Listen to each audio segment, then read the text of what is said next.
Образовниот систем се соочува со сериозен проблем поради недоволниот број на ученици, што директно влијае врз одржливоста на постојните паралелки, предупредува Роберт Аџипетров, директор на педагошката служба.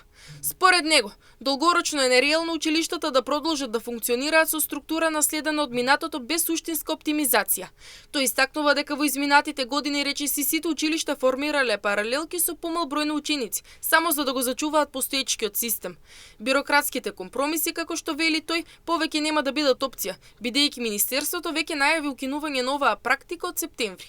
Ова значи дека училиштата ќе мора да пристапат кон рационализација и прилагодување на реалните потреби, наместо да одржуваат неодржлив модел. Ова е едно прашање кое што произлегува и кое што се надоврзува на веќе дискутирано тема од аспект на недоволен број на ученици. Знаете, во ситуација кога имаме недоволен број на ученици, за да го пополниме број на паралелки кои што се креирани за одредено време во минатото, сакате комплетно се поврзани сите прашања за кои што досега зборувавме во ова прашање кој што сега го поставивте, доколку ја нема оптимизацијата и доколку опстои овој систем вака како што е поставен, тогаш нема да можеме да зборуваме за решение на прашањето кои што сега го поставивте.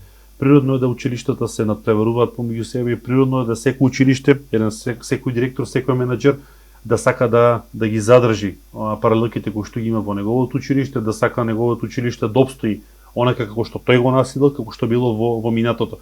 Нереално е да се очекува ова да обстои на долг рок, затоа што буквално во секој училиште во нашиот град во изминатите години имавме слободни места. Дали тоа е Ванчо Преке, дали тоа е Гоце Делчев, Славеј Кварсов, Димитар Лохов или Тошарсов, речиси секој училиште формираше паралелки со помал број на ученици, нешто за што сте сведоци и вие медиумите во периодот кој што помина.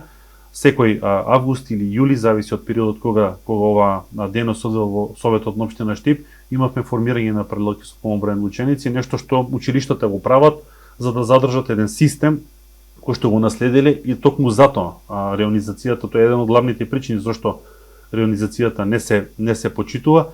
Аџипетров беше јасен дека формирањето на паралелки со помал број на ученици од септември веќе нема да биде дозволена можност, како што најавува Министерството.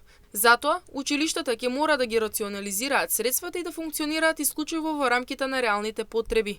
И би кажал дека формирање на паралелки со помал број на ученици од месец септември како можност веќе Министерството најави дека нема да постои, така да училиштата ќе морат да ги рационализираат овде средствата, односно да функционираат во она што им е потребно. Оваа промена најавува значајно преструктурирање на образовниот систем со цел тој да стане поефикасен и подржлив на долг рок.